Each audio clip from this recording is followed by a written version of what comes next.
That's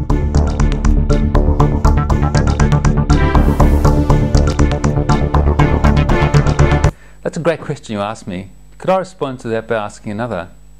What if you could learn a second language much faster and much more easily than you ever thought it possible? That's in fact a question I often ask my students. Most of them respond to this question with a hesitant yes, but I get the sense they don't quite believe it possible. Well, why is that?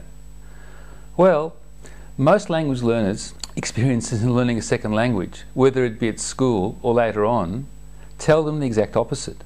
Namely, that learning a language is difficult and not many succeed. That's where the problem begins. Once you get beliefs like that, it will certainly affect the results you expect and hence achieve. As Henry Ford once said, whether you believe you can or whether you believe you can't, you are right. Most people's experiences in learning a second language has such a profound effect on them that tends to stay with them for the rest of their life. One reason for that is that whenever they try again, their first experiences just get reinforced and confirmed. Does it have to be that way? No. Did you know that humans are the only species that we know of that are designed as a learning machine? We know that because we are born with only a very few instincts, suckling being one of them. Yet, we have created all the wondrous, amazing things that we see around us. With animals, it's the exact opposite. They are born with many instincts. Virtually everything we do is learned. In our busy lives, we can easily take our life and everything in it for granted. But doesn't it strike you as amazing all that humankind has created, whether it be the beautiful strains of music, the sheer wonder of space travel, the ability to talk to someone across the other side of the planet, the ability to freeze a picture of life and preserve it for as long as we want, to use a computer for 101 things, to drive. The list is endless.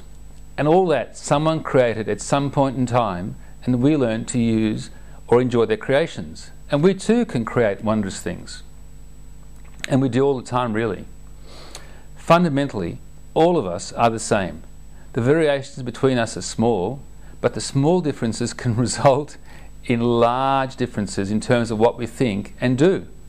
Have you ever considered why it is that every infant, excepting the ones that have some physical condition like deafness or a chemical imbalance like the Down syndrome, learns to speak their mother tongue to perfection?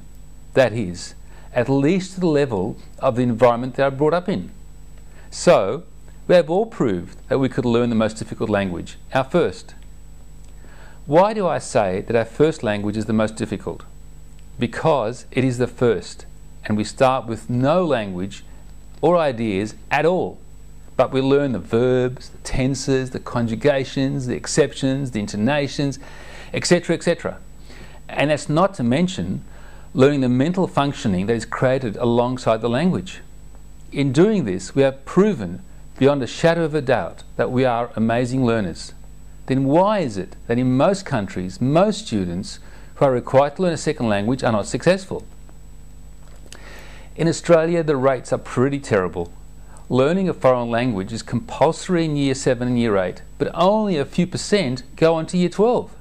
And even less of those ever achieve fluency in it. Well, that's excluding the ones who actually speak the same language at home. So, and then, of the over 95% that never went to Year 12, and I would hazard a guess that over 95% of them would have a very low self-image of themselves as language learners. Clearly, in countries that are bilingual like Canada, or of other countries close by with other languages like in Europe, statistics are quite different. That is explained in large part by the students' ready access to the language and the real-life experiences in that language, rather than to the country having substantially better language education programs. With adults, the rates are not so easily obtained, but in my experience, a very low percentage of second language learners achieve unrestricted fluency to a standard they are satisfied with.